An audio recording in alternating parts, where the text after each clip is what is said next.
น้องนักเรียนที่มาจากโรงเรียนที่ว่าเป็นโรงเรียนเดียวกันแต่ว่ากีเตอร์ตอนนี้เหนืออาจารย์นะ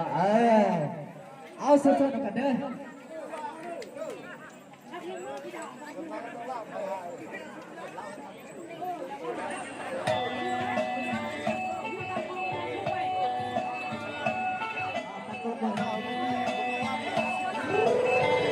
เอาพอเสียนะพอเสียนะมันคือแบบพอเลยเนาะที่เป็นเราเป็นพลังการทอดก่อน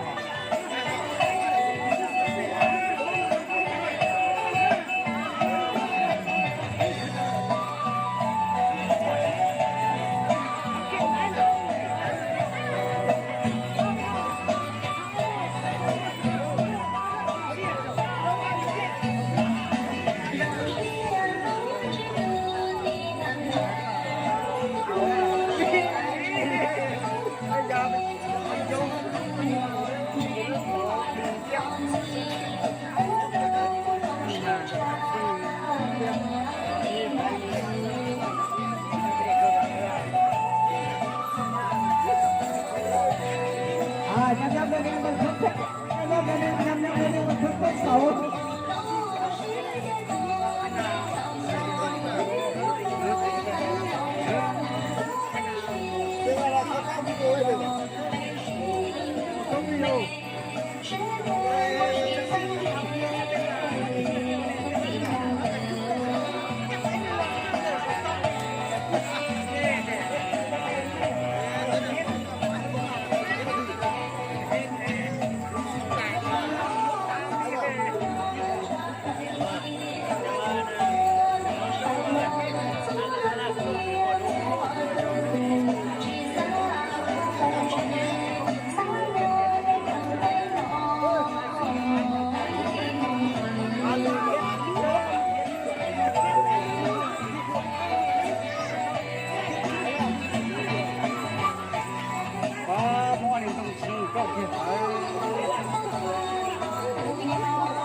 เอาไปเลยครับโม